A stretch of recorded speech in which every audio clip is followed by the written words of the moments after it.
So, we're at this point in the series where I have to reflect on everything that's happened beforehand. It's interesting and difficult because there's a lot that this game does, and it's very easy for it to go over a lot of people's heads. So, the game doesn't really explain it either. I'm going to try and just talk about it, I guess. As of the point of recording this, the entire playthrough was recorded before I even put out the first video. It's now 3 or 4 days after that. And, yeah, I've had some time to think about it. Everything makes so much sense when you realise Shade is an allegory for cancer. Specifically brain cancer. And we know that that's true because that's what the song is called for the battle against Shade. They've literally been living with you this whole time. Drink this mysterious elixir before falling into the abyss. Sure, I will try anything if it saves me. Believe that you can defeat the Shade by overcoming insurmountable odds, like fighting the dragon. If it helps, yeah, I just said I'll try anything. Go take a moment or 2 or 3 to reflect on what you just went through in your battle against Shade or along the journey. Insanity, stagnation, friends leaving you, experiencing nostalgia, bargain with multiple gods, it all connects. Whether you are free of the cancer or not, it stays with you. The game just repeats the endless cycle of insanity and stagnation. You could be on the side of the spectrum where it has no lasting effects if you were unfortunate enough to get cancer and then be freed of it. Or you could be like my mum, who had a brain tumour and had a literal 1/5 of her brain removed, and had to relearn so much and still struggles at points today, 15 years on. The effects of brain cancer really mess with you. She struggled to sleep, she dropped things because her hand stopped working, she heard noises that weren't there, and when she found out what it was, she lost friends. There are 3 types of people. The supportive types who actually do care about you, keep them around if you can. The ones who say, "Oh, imagine, it could have been me." Yeah, but it wasn't you, so shut up. And finally, those who distance themselves. They don't want to have to deal with the burden of being a friend, but you're not a friend, are you? This game handles every struggle rather subtly whilst parading the idea of life itself in your face, and it's easy to miss what the game is going for. There's far more than what I've highlighted, and many I've missed, I'm sure. And I wasn't 100% certain whilst I was playing it, because whilst I was playing it I was dealing with, you know, the game existing and playing through and experiencing and working out how to voice 4,000 characters in a certain room, you know, like just all those things just sort of was piling on top of each other. And it's a very disorientating, purposefully, game.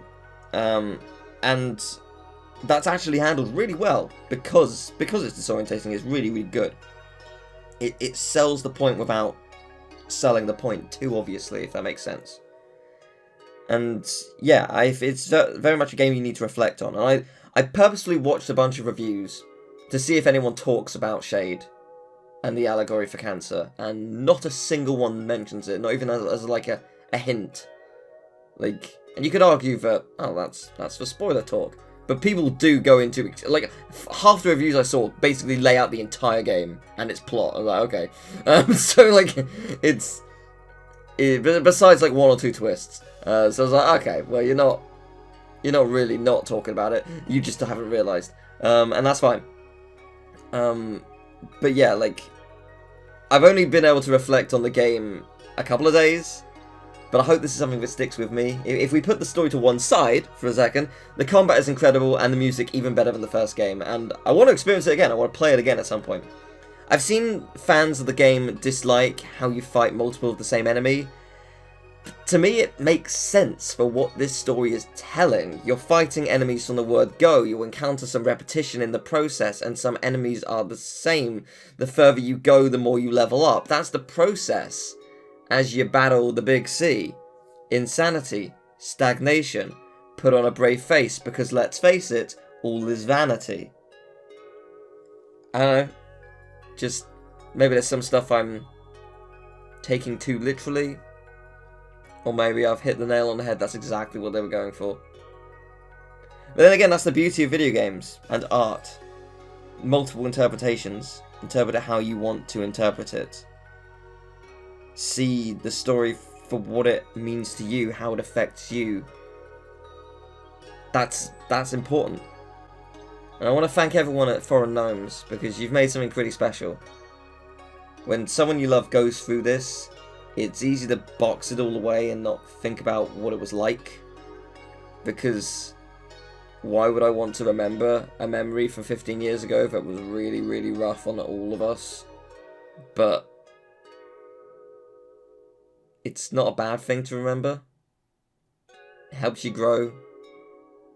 It helps you appreciate what you've got now.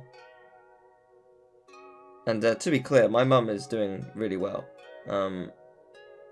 She, like, okay, there's some things, she suffers from seizures every so often, and there's some things that she forgets. Her short-term memory is not perfect, but goddamn, she's an amazing woman. She's done so many amazing things, and recovered incredibly well, because, did I mention, do I need to emphasize, a literal fifth of her brain was cut off. A fifth! That's insane. Like, it's insane. But, yeah, anyway. I love this game. Now, there's certainly more to this game than what I've seen. Whether there's a totally separate ending, I don't know. But that's alright. It's, yeah, I've loved every second of this game. It's been an absolute joy. It's been so much fun. So, I hope I'll see you next time for the next video. And I hope you enjoyed this little quiet, serene discussion. Thank you very much. Take care. Bye-bye.